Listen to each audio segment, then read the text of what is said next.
Teriel Telus, en dans votre fourmi à pot tout pour.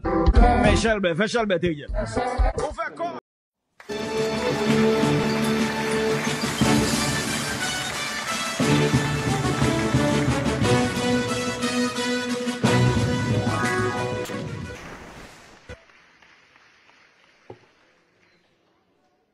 Bonjour à tous. Que la paix soit sur vous tous. Je salue les étudiants qui sont présents dans cette salle, africains et russes. Je salue tous les officiels, les personnes politiques, les ambassadeurs, sénateurs et autres qui sont présents dans cette salle. Et parce que mes parents ont bien élevé, je salue aussi sans doute les espions français et américains qui se sont infiltrés dans cette salle. Je sais qu'ils ne me quittent jamais dans chacun de mes déplacements. Et nous allons faire en sorte qu'ils ne se soient pas déplacés pour rien aujourd'hui et qu'ils aient beaucoup de notes à prendre.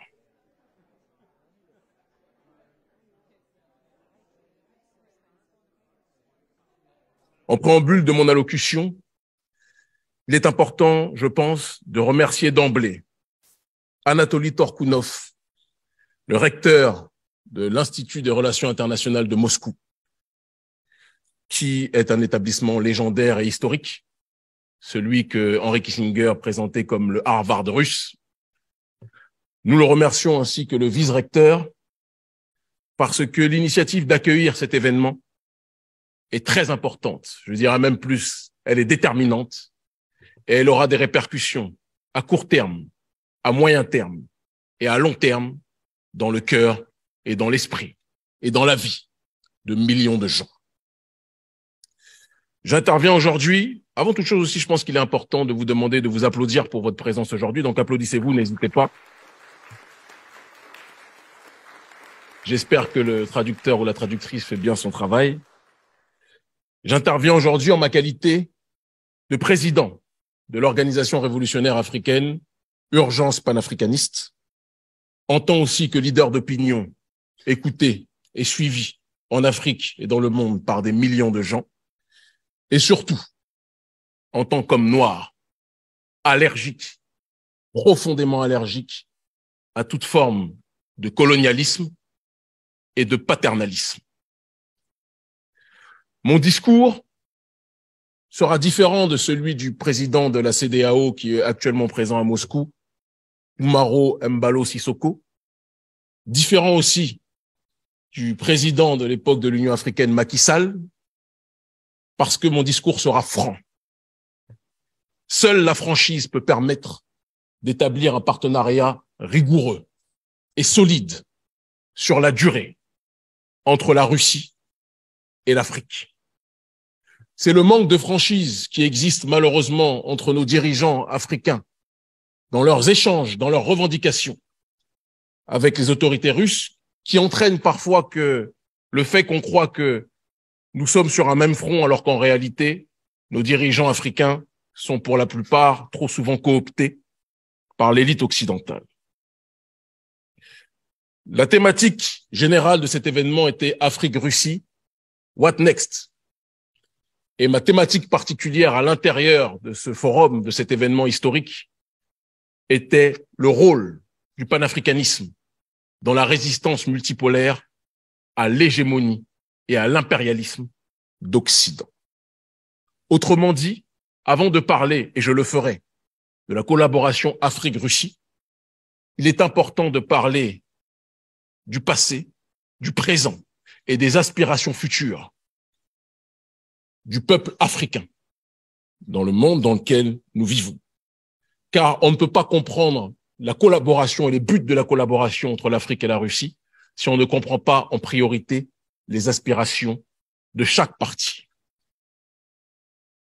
Pour mieux vous situer, parce qu'on dit toujours d'où tu parles, d'où vient ta réflexion, il est important de préciser que je suis issu d'une région dans le monde, l'Afrique que l'on présente comme l'Afrique francophone, une région colonisée avec violence, arrogance, insolence, indécence, par l'élite de France qui a exploité des millions d'Africains qui exploitent, qui pillent de manière professionnelle et systématique nos ressources issues de nos sols.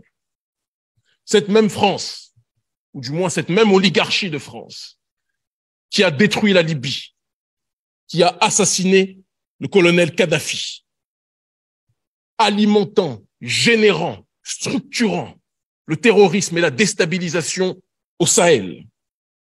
Cette même élite de France, je différencie l'élite de France, j'y reviendrai tout à l'heure, du peuple français qui subit lui aussi les dérives de son gouvernement.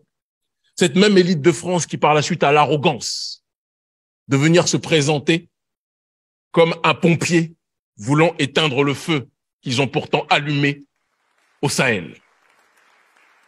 Cette même France, cette même élite de France qui nous impose son système génocidaire économique qu'est le franc CFA, qui avantage les entreprises françaises, les multinationales occidentales, mais empêche les populations africaines de commercer efficacement entre elles. Cette même élite de France qui nous impose des dirigeants marionnettes qui tuent leur peuple, tel que le président actuel, parce qu'il faut le dire tel qu'il est, le président actuel du Tchad, Mahamat Déby, soutenu par le président Macron, ce président Mahamat Déby qui assassine en masse sa population. Ou encore, et personne n'y verra du mal, je l'espère, sauf les espions américains et français peut-être dans cette salle, ou encore les dirigeants dirigés, que sont les présidents Alassane Dramane Ouattara, Macky Sall, ils sont nombreux, Patrice Talon, Mohamed Bazoum, Umaro Sissoko Embalo et tant d'autres, je ne peux pas tous les citer, la liste est trop longue, qui suivent les intérêts de l'Occident au lieu de suivre les intérêts des masses africaines. Je suis venu, je vous l'ai dit, pour dire la vérité au monde aujourd'hui, et c'est ce à quoi je vais m'employer.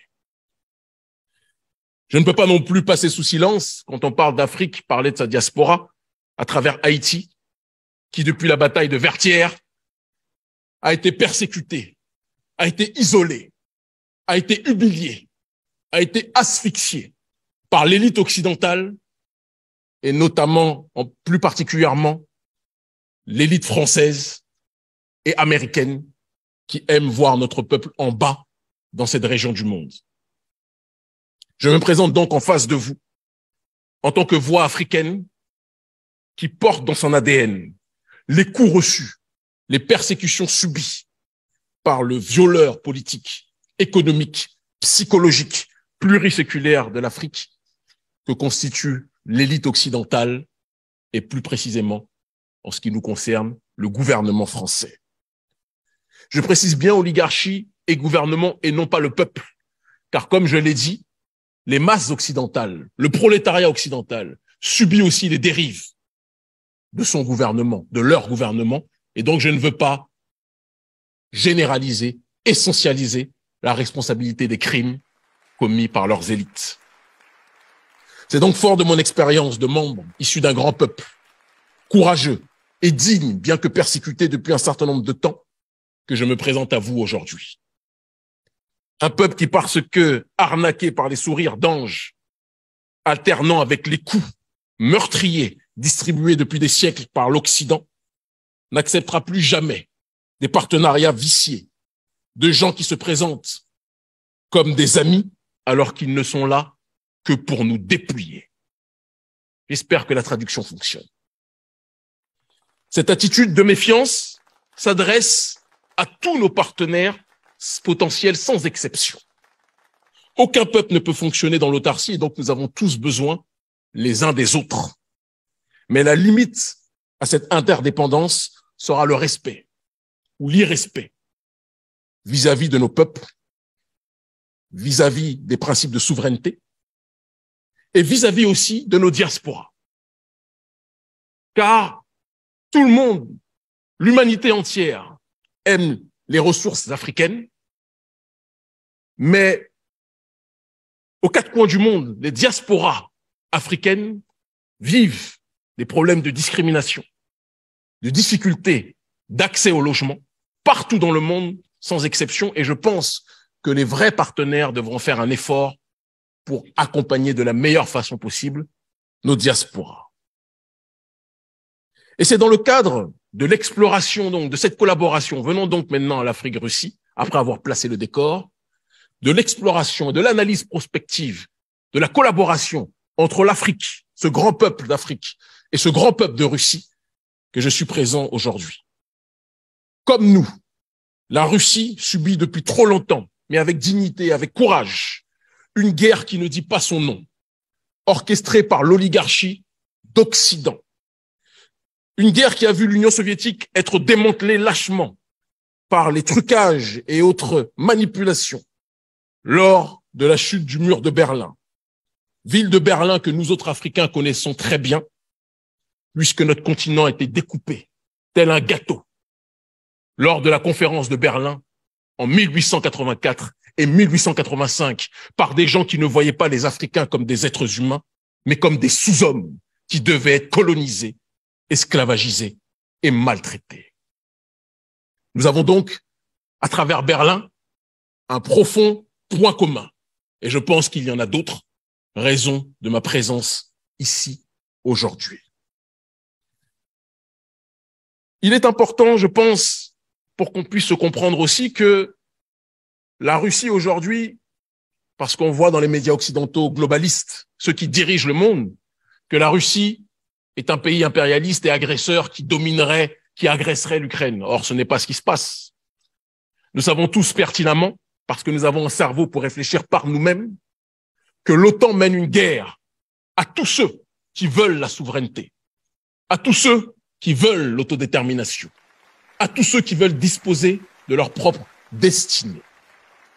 Et l'Ukraine, l'élite d'Ukraine, et non pas le peuple ukrainien, l'élite d'Ukraine a été instrumentalisée à travers Zelensky pour provoquer, pour encercler et pour tenter de nuire à la Russie. La Russie n'est pas dans une démarche d'attaquer, mais dans une démarche de se défendre. Un peu comme si il y avait des gens qui provoquaient une maison, qui lançaient des pierres depuis des années contre une maison. Les propriétaires de la maison ne réagissent pas, ils observent, ils disent toujours faites attention, un jour nous allons réagir.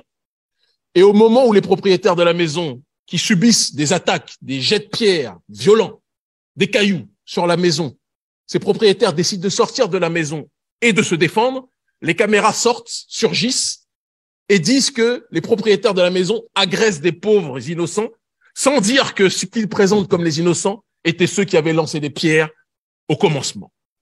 Personne n'est bête. Et les Africains voient le monde tel qu'il est. Et non pas tel que CNN ou France 24 ou BBC voudraient le voir. Il est important aussi donc de dire que vous avez votre Zelensky, mais nous autres Africains aussi avons nos Zelensky. Des dirigeants africains manipulés par l'élite occidentale qui aiment plus l'Occident que l'Occident s'aime lui-même.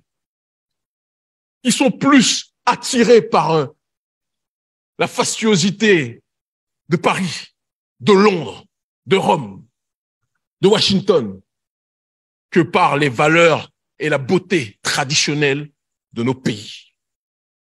Ces dirigeants, ces Zelensky locaux, nous les combattons aussi. Lorsque l'on parle de cette guerre que l'Occident mène au reste du monde, il est important d'insister sur le fait que la révolte des peuples souverainistes devra être le langage commun usité. Et lorsque l'on parle de révolte des peuples, il est important d'exposer, de clarifier la nature de la guerre. Parce que c'est une guerre mondialiste que nous connaissons.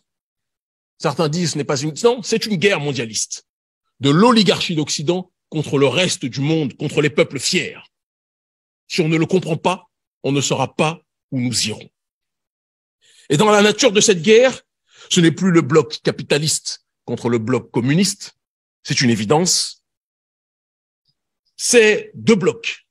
Le bloc des peuples traditionnels, ceux qui défendent leur identité, ceux qui défendent leur tradition, ceux qui défendent leur vision particulière du monde, contre le bloc globaliste, néolibéral, économique et sociétal, matérialisé par ce qu'ils appellent le progressisme. Un Occident qui s'oppose à tout ce qui s'enracine dans la tradition, à tout ce qui entrevoit la métaphysique, l'immatériel, autrement dit Dieu, comme le principe suprême, mais qui préfère propager le matérialisme, la décadence, la dégénérescence, la destruction des valeurs des peuples, la destruction de la famille, la destruction de la croyance en Dieu, en divin, quel que soit le nom que vous lui donniez, quelles que soient vos religions, quelles que soient vos croyances. Un Occident dégénéré qui veut imposer son schéma de société au reste de l'humanité, et y compris à son propre peuple qui n'est pas toujours d'accord avec cette réalité. Quand je parle de tradition, je ne parle pas de coutumes humaines, mais de la tradition primordiale dont parlait notamment le métaphysicien René Guénon. Le principe originel de l'univers, la force nourricière et créatrice du monde. L'Occident a décidé de combattre ce principe et les peuples qui lui résistent sont diabolisés. La Russie en fait partie, la Chine en fait partie, les peuples africains, je ne parle pas des marionnettes à la tête de nos États, mais les peuples africains en font partie aussi. Et nous avons la nécessité, le devoir de nous unir face à ce cancer évoqué. Ce vent de résistance traverse donc, comme je l'ai dit, la Russie, l'Afrique, la Chine, le Venezuela, Cuba et d'autres pays au Moyen-Orient, au Proche-Orient, qui subissent très souvent des révolutions dites de couleur, qui sont des révolutions pro-Occident pour déstabiliser les États, pour imposer ce qu'ils appellent la démocratie, mais qui n'est rien d'autre qu'une gestion occidentale du pouvoir. J'insiste sur la nécessité que la révolte des populations soit coordonnée dans le respect strict des diverses souverainetés. Nous n'accepterons pas, nous autres Africains, c'est important de le préciser, sous prétexte de lutte contre l'Occident, de prendre comme nouveau maître ou comme nouveau colon la Chine, la Turquie, l'Iran ou la Russie. Nous voulons des partenaires frères qui respectent strictement notre souveraineté. Et je comprends que quand on a des dirigeants qui se comportent comme des serpillères en Afrique, ça ne donne pas envie au reste de l'humanité de nous traiter dans une démarche de souveraineté. Mais sachez que la population africaine, elle, souhaite profondément cette souveraineté et agira toujours pour que celle-ci puisse être respectée. Nous serons aussi regardants sur le principe évoqué par les autorités russes notamment de défense de la souveraineté. S'agit-il de la souveraineté populaire ou de la souveraineté des dirigeants? Je dis ça parce que, par exemple, au Togo, le dirigeant Faure Gnassingbé, marionnette de la France depuis de nombreuses années, est assez intelligent pour à la fois être dans la logique du colonialisme français et à la fois avoir des bons contacts et des bons contrats en armement avec le gouvernement russe. Le peuple togolais et les masses africaines veulent un partenariat sincère avec la Russie. Mais nous regarderons aussi les dirigeants soutenus, car il y en a qui ne veulent pas la souveraineté de la population africaine. C'est très important que j'insiste sur ce point. Dans le même temps que nous nouons des liens avec vous, il est tout à fait logique que nous tissions des partenariats honnêtes et sincères avec d'autres nations qui peuvent ne pas toujours être d'accord avec la Russie sur les méthodes utilisées. C'est le droit de chacun de pouvoir décider du chemin emprunté. La Russie, je l'ai dit, est un peuple grand, comme le peuple africain est un peuple grand.